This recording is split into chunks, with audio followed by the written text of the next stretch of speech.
He's a war photographer. He's covered wars and conflicts since 2004. He was held hostage, brutalized, tortured for 81 days in Syria. He's here to talk about that and much more. Welcome to the Law Enforcement Talk Radio Show. In the Law Enforcement Talk Radio Show, we are joined by special guests talking about their experiences, the realities of investigating crimes, plus those who have experienced horrendous trauma. Police, first responders, military, and victims of crime share their stories. Hi, I'm John J. Wiley. In addition to being a broadcaster, I'm also a retired police sergeant. Be sure to check out our website, letradio.com, and also like us on Facebook. Search for the Law Enforcement Talk Radio Show. You can find us on Facebook. Look for and like the Law Enforcement Talk Radio Show Facebook page. Calling us from New York City area, we have Jonathan Alpeyrie on the phone. Jonathan is a war photographer. He is also an author of the book, The Shattered Lens. We'll get more details about that in a moment. And he went through a horrible situation where he was abducted, tortured, brutalized for 81 days in Syria. Jonathan, thanks so much for being a guest on the show. Very much appreciated. Thank you for having me. It's a pleasure to have you here. It's an honor. And right off the bat, I got to tell you, my hat's off to you. Doing the thing as a war photographer, you put yourself in really bad situations to see really, really bad things. And I just want to tell you, in my career in law enforcement, there's still things that pop in my mind. They don't keep me up at night like they used to, but I get nightmares, and there's a lot of things that you just can't unsee. No, it's true. There are similarities between, the law enforcement profession and people who actually go to war, either as soldiers or as war reporters.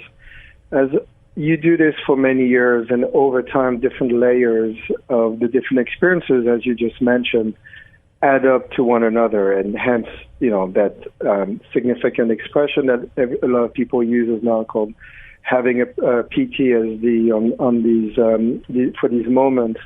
Now, when it comes to that specific aspect of consequences of our line of work, is that it's true over time.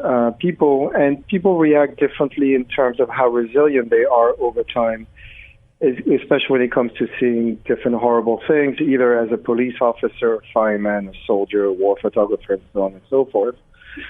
This, I would say, is a strong element to understand how each individual is able to deal with these experiences. And for my part, I've been doing this for almost 20 years now. 20 years as a war photographer. Yeah, so my first big assignment was in 2001, so it's been 20 years this year. But my first war was in 2004, so I've covered about 14 conflicts, and some of these conflicts I've covered many times. One of the things that I think that people really need to understand right away, I don't have a point of reference to compare what you've been through. I can only go by what I went through. And while policing in America, in Baltimore in particular, there's a lot of violence, a lot of trauma, a lot of things you see.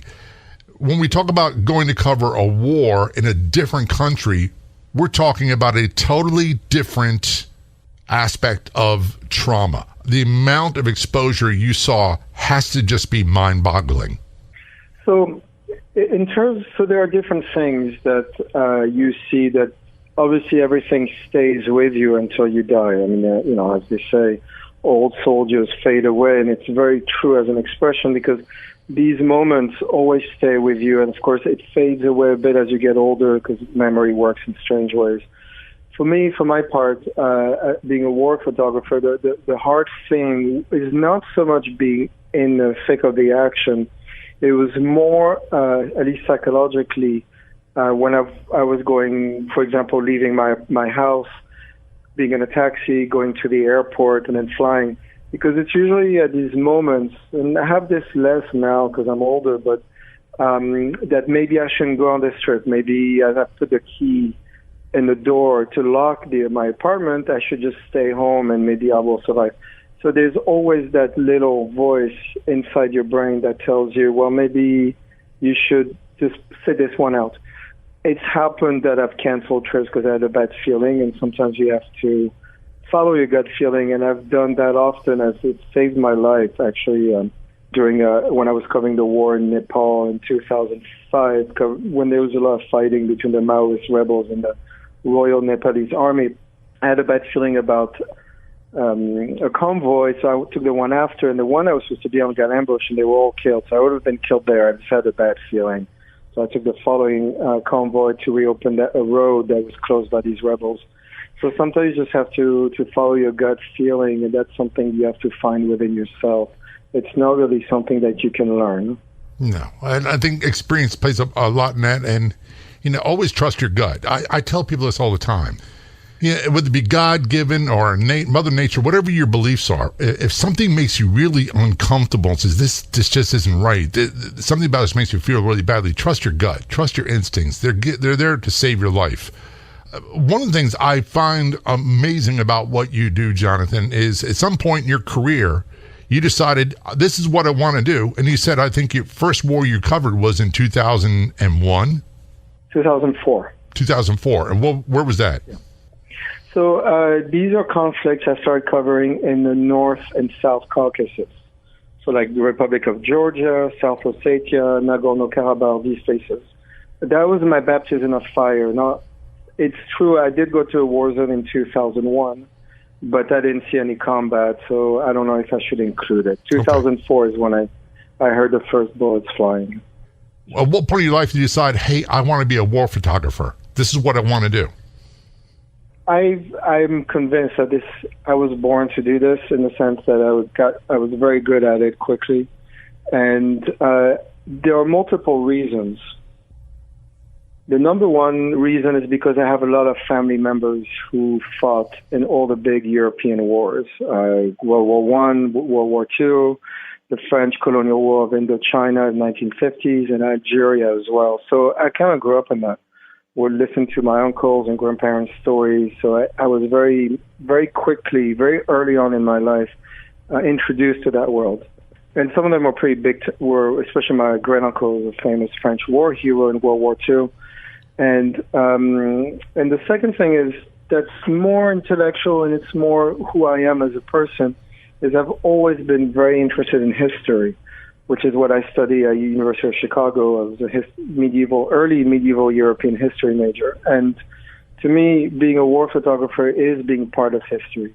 And what better way to be able to just go into these circumstances and experience history firsthand, and then report that back to the general public. Two things come to mind very quickly, Jonathan.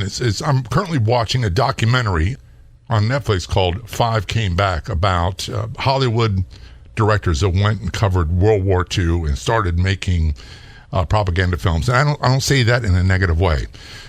Secondly, I'm an older guy. As a teenager, the Vietnam War was going on, and I was heavily influenced by the work of war photographers and video journalists and all those people that were there covering that. And I grew up in a military family, in a military town, and we saw the consequences of what so many of these men at the time, all the combat people were men, and women that served in like the medical facilities went through. I went to school with kids whose fathers were POWs for a long time. I went to school with kids whose fathers were missing in action and never returned. And those things, those photos, will leave a mark in my memory, and not necessarily a bad one. This is a Law Enforcement Show. We're going to take a short break. We'll be right back. What is a desiccator cabinet? A desiccator cabinet is a specialized cabinet that maintains a low humidity environment to preserve your valuable samples and substances, preventing degradation. Where can you find the best selection, service, and great prices on desiccator cabinets? The answer is simple: DesiccatorCabinetsDirect.com. Go online and visit DesiccatorCabinetsDirect.com. That's DesiccatorCabinetsDirect.com. Now available on Amazon. Breakfast with Champions is the tool I use in the morning to get myself ready to face the world. There is so much negativity as you move about your day from traffic to politics. The conversations are motivating and inspiring, and I can face the world with a positive attitude. So join us in the Breakfast with Champions rooms. Download the Clubhouse app today for free and join us soon. Online at www.thebwcinfo.com.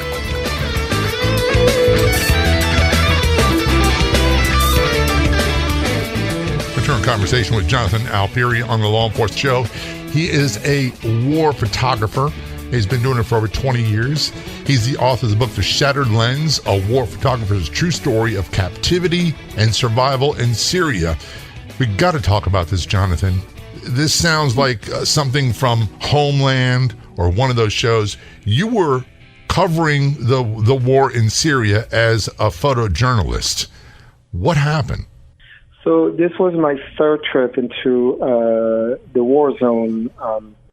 I went twice before, the year before, different area closer to the Turkish border. On my third trip, I decided to go closer to Damascus, which wasn't covered as much. The war in Syria, compared to other wars that have been covered, like Libya and other conflicts at the same time, that were happening at the same time, Syria was a much different ball game and a very different conflict in terms of its intensity and violence. And the casualties that were taken on military sides, rebel side, and civilians was obviously a real intense and dense conflict, which we hadn't seen in a while, actually. So it kind of weeded out a lot of reporters who want to cover wars, do something a little dangerous. Syria was more for people that were quite experienced and who knew that the chances of getting killed or kidnapped was much higher than other conflicts, like Libya, for example, and such. So on my third trip, I was operating with a rebel group about an hour and a half north of Damascus, which was held by rebels, but was heavily contested at the time by the government who's trying to get it back, partially because it was quite close to their capital city, so they were using Hezbollah infantry. And they were able to grind back a lot of these territories. So anyway, I got captured after 2 weeks operating in this area, which was very dangerous. How did you get captured? So actually it's interesting because in the last 2-3 days that I wanted to go to a different area. And the contacts I had agreed, and it actually turned out to be a trap. So the rebels I was going to be working with for a couple of days who were fighting the government, and of course I found that out later, were looking to kidnap Westerners to fund.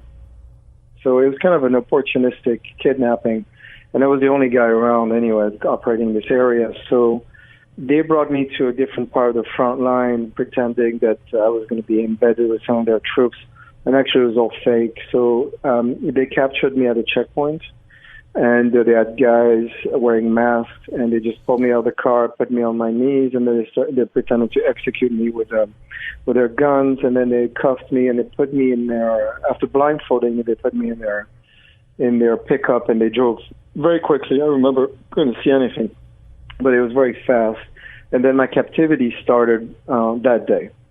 So you're going to what you thought was another assignment and a checkpoint, and you were accosted at gunpoint, you thought you were going to be killed at that point, and they put a hood on you and took you away. Exactly. I mean, at first you don't really realize what's happening.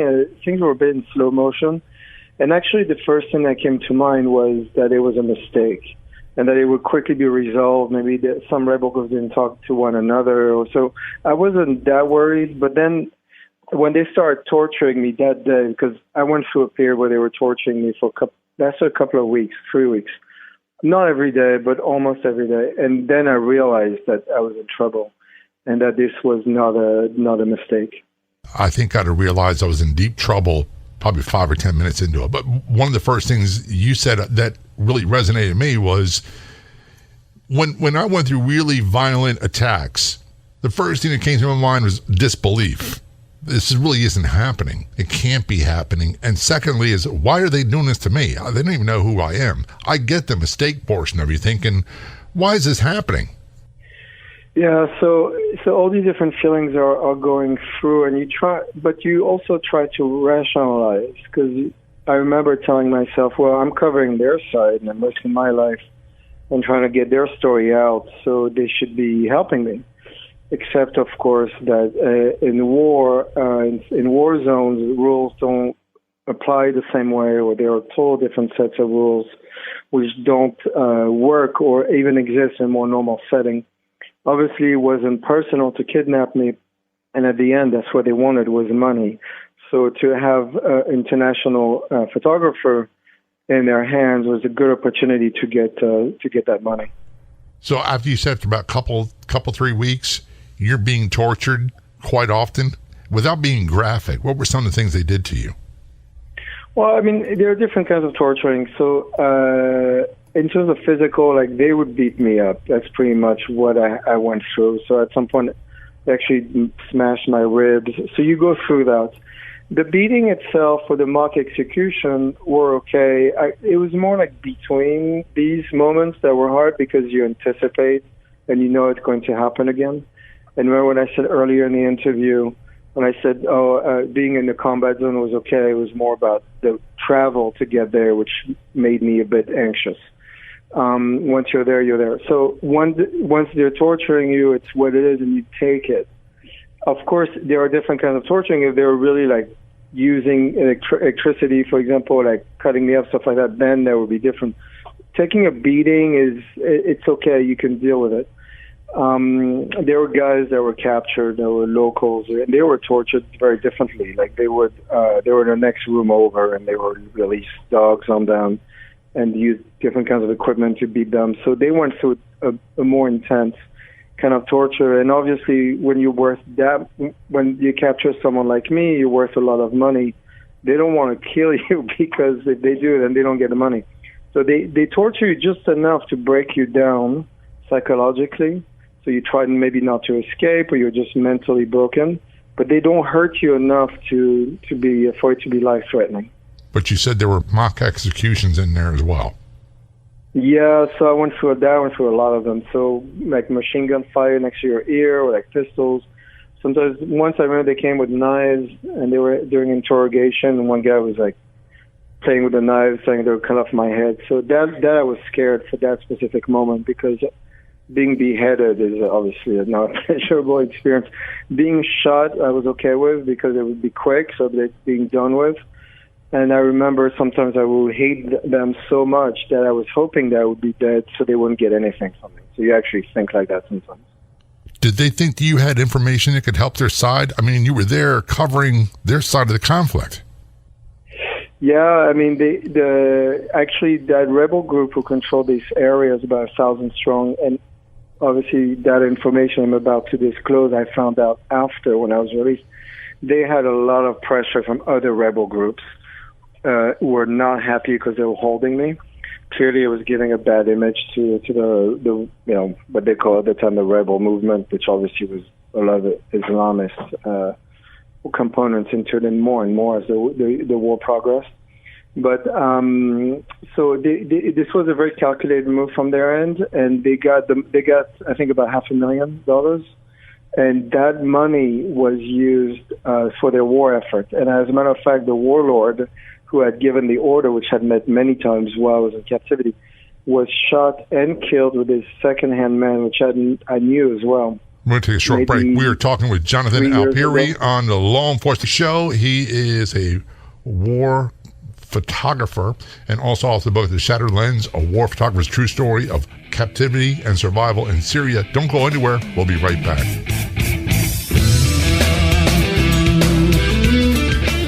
Remember when news was free? Be sure to check out the Newsbreak app. It's free. And be sure to follow the Law Enforcement Talk radio show and podcast on the Newsbreak app. Newsbreak is your #1 local news app for current events. Free live news for you and your community. Download the Newsbreak app today for free. And be sure to follow the Law Enforcement Talk Radio Show and podcast on the Newsbreak app. That's the free Newsbreak app. Be sure to look for and follow the Law Enforcement Talk Radio Show and podcast. First thing in the morning on my phone, I join the Breakfast with Champions morning show in the Clubhouse social audio app. Both are free. I can grab my coffee, no makeup, no hair to do, and connect with people live from all across the world to jumpstart my day. Join us in the Breakfast with Champions rooms in the Clubhouse social audio app. Online at www.thebwcinfo.com. Return conversation with Jonathan Alpeyrie on the Law Enforcement Show. He is a war photographer and author of the book The Shadow Lens, A War Photographer's True Story of Captivity and Survival in Syria. You were held captive and tortured for, was it 81 days? Yes, so that's the exact number. And actually, I was one of the first ones to be captured. And there were many other foreign reporters who were captured. Many were killed. Of course, you think about James Foley and these guys, many. Obviously, he was beheaded, stuff like that. So I was very lucky to be out. I was also lucky because my captivity was not as long as others who were held for a year and a half. Now the torturing, we all went through that. Now, the situation that was harder for me, it was more that the military situation in the area where I was held was declining on a daily basis. I remember quickly, as soon as I was captured, so I was blindfolded and I was attached to a radiator for a couple of weeks, so I couldn't see much. But there was so much fighting going on, like right next to the house and all over, basically being bombed by jet fighters, helicopters, artillery, and the rebels were fighting back. I remember at one point I was sitting there blindfolded, and there's a pickup truck with I'm assuming it was an anti-aircraft machine gun that was parked right next to the window of the room I was held, and started blasting fire up in the air because you could hear the helicopters dropping bombs.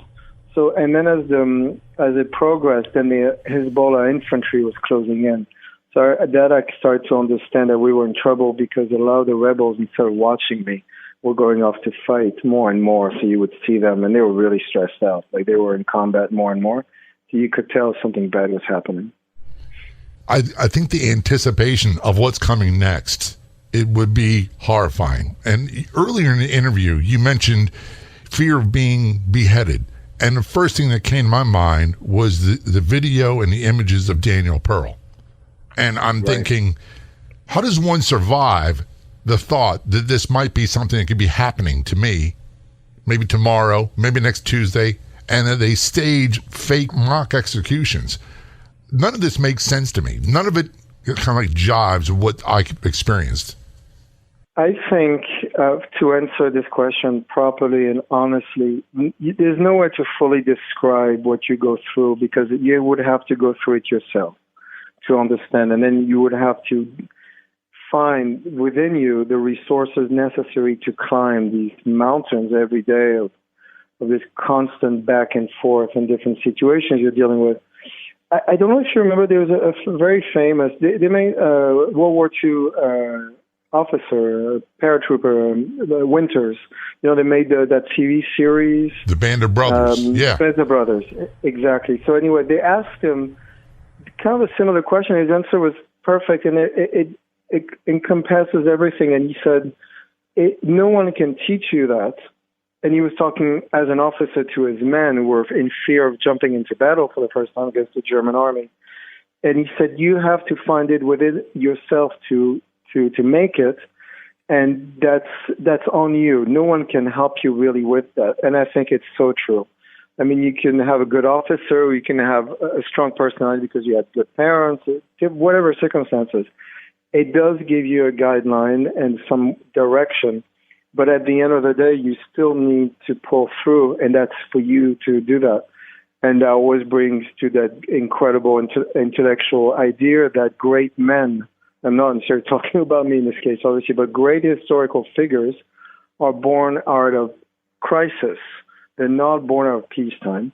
So when you have that in mind, then great people that we value today, like a Charles de Gaulle, for example, other great historical figures, they became who they are because he went through 2 world wars. He was in Verdun. So he had a lot of experiences, and that made him such an imposing figure.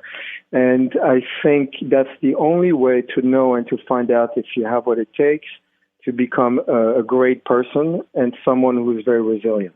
I remember growing up as a kid, going to visit relatives in Jersey and New York, and my family immigrated from Ireland. My grandparents and their whole families came over, and we had uncles that fought in World War II and were in Normandy and all that.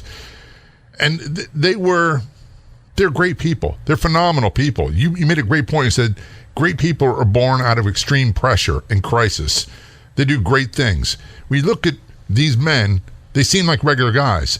And they never talked about it until they started drinking. And then they started talking about it. And I remember being like 10 years old, listening to these stories and go, oh my, I can't imagine this. And this doesn't correlate with a man that I know. And because he's a peaceful guy. Every day of his life is a peaceful guy. But that day and subsequent days and what he went through were so violent that you have to summon something from you from somewhere to counteract that. I think this is a fascinating anthropological question because I also believe that this is a generational difference. The men that you're describing, they were thrown into a significant war that changed everything. Now, there's that, but there's also these older generations have now mostly disappeared, and the ones before had a very different perspective of life. And they had, of course, a much simpler life. But they also knew and understood, maybe because they were raised like that and that's the way society was, if life threw you a curveball, you had to adapt and you had to man up and not complain about it. Now we've created a multitude of new generations. I would say the past 4 generations, at least, and it's gradual, it's getting worse and worse. It didn't come just like that, but who are the complete opposite. And they are very narcissistic, in contrast to what you're describing about your family members. They went through these great experiences, and I mean great in a historical sense, and they never they didn't show off. They didn't have to, and it wasn't part of their DNA. Now today people show off about everything, and they've done nothing. And to me, that decline is very telling, and it's very sad because, for example, I know it might shock some people, but when it comes to COVID-19, it was bad, it's true, but it could be so much worse. Now I understand the new generations don't have much of a reference to other crises, but they should also be being reminded by people who've been through a lot that this is nothing and it could be so much worse. And if this is all you can take, then we're in trouble as a society, because what if tomorrow COVID variant becomes 10% deadly? And people die, and then it's much more. Then what are you going to do? These people are going to mentally collapse, a lot of them. So I don't know how you can reconcile being able to be strong because of a crisis, but because also you're not so strong because society has made us this way. So I think it's a very interesting question to ask ourselves. I think it's different with people who, you're from France originally, correct? Yes, I am. I think it's different for people from Europe that violent conflicts and wars, you said 2 big ones, World War I, World War II, still the aftermath of that is ingrained in part of your society and culture. And you mentioned earlier in the interview, you grew up with family members that fought in these conflicts. Yes, and even though I didn't experience these wars, I wasn't born, I wasn't alive, their testimony and their presence, their historical relevancy, it means everything, not only as an individual, me in this case, but also as a nation.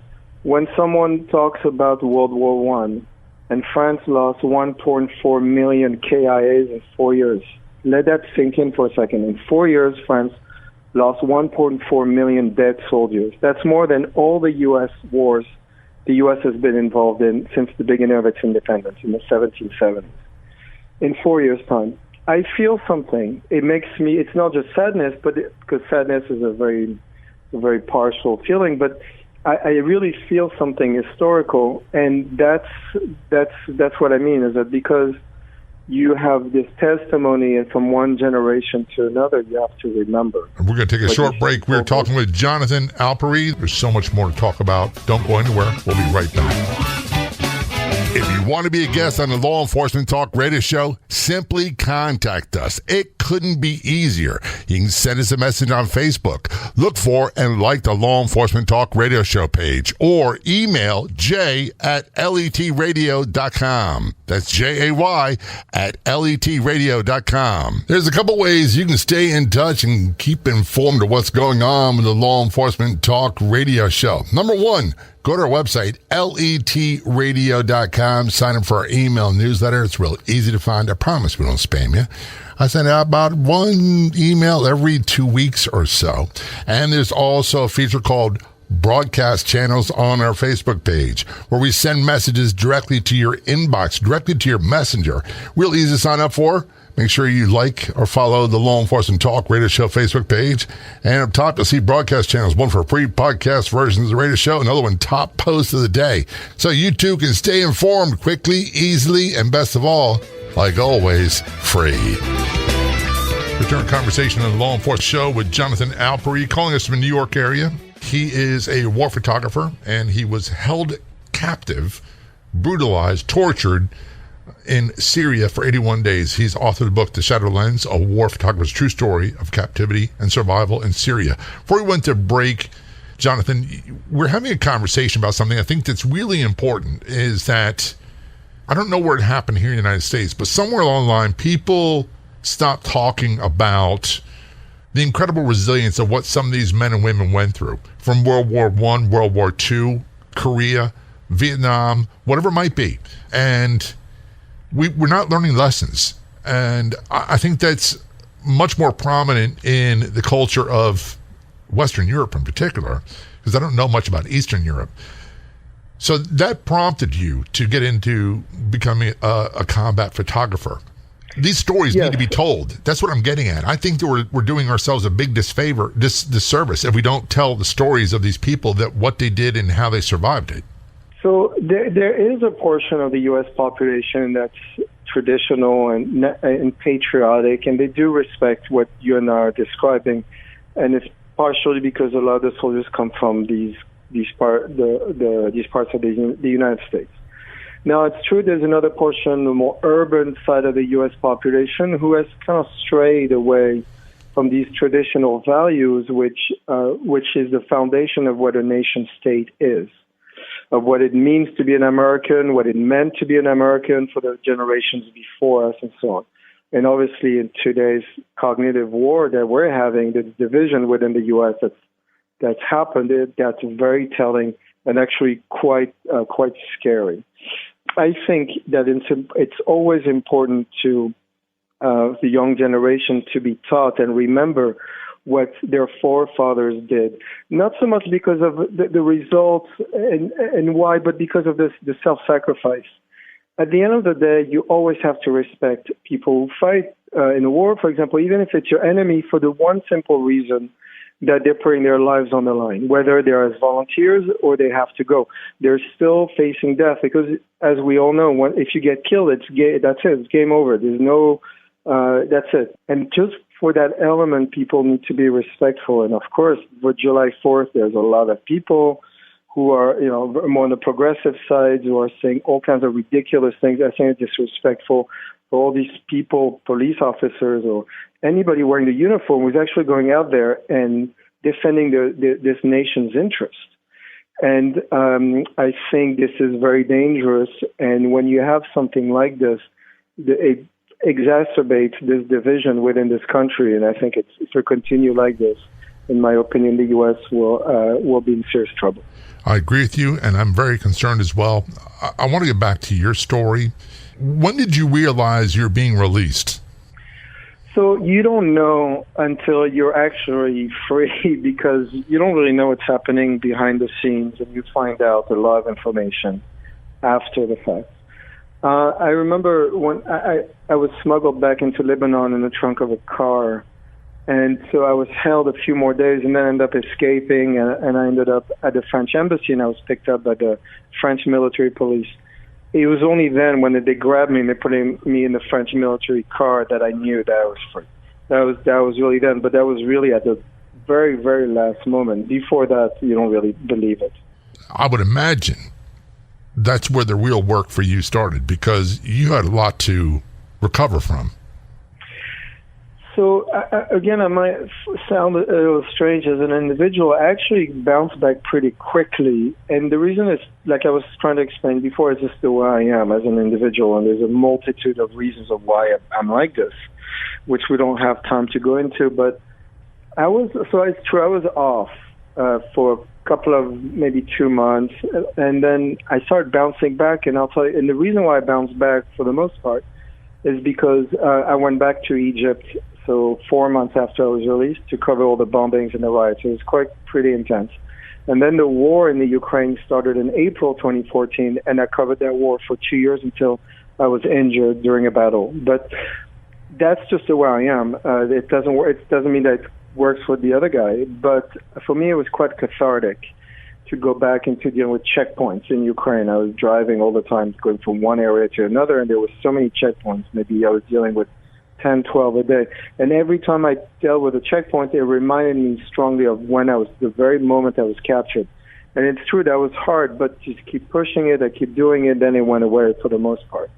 So that's how I dealt with it. Do you do okay in times when you're not in conflict, you're not covering these battles, and you're just by yourself and things are quiet?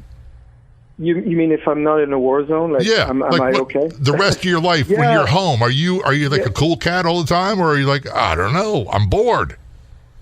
All right, so there is that element of boredom, which is a terrible thing, because you're looking for the next thing and some action. Obviously, that's part of the process. But I do have a very active social life. I have a very good family. I'm close to my family. I have a lot of friends. So I do have a normal life too. However, there's always, and people that are close to me will tell you the same thing, is when you spend enough time with me, I'll zone out. Like, I'll just sort of stare and I'll be somewhere else. So that happens quite a bit with me. But that's just part of my personality from all those experiences, and people that are close to me notice. So when I zone out, they're just like, oh, he's just somewhere else, but just wait until he comes back. Yeah. So my ex-wife used to call them mini vacations. She said I would just, all of a sudden I'd be there, then I'd be gone for 20 minutes. Exactly.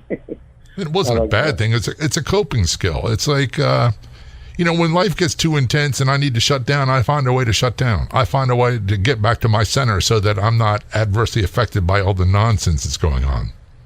No, it's true, and whatever works for the individual, do it. Whatever it is, yoga, I don't care what it is.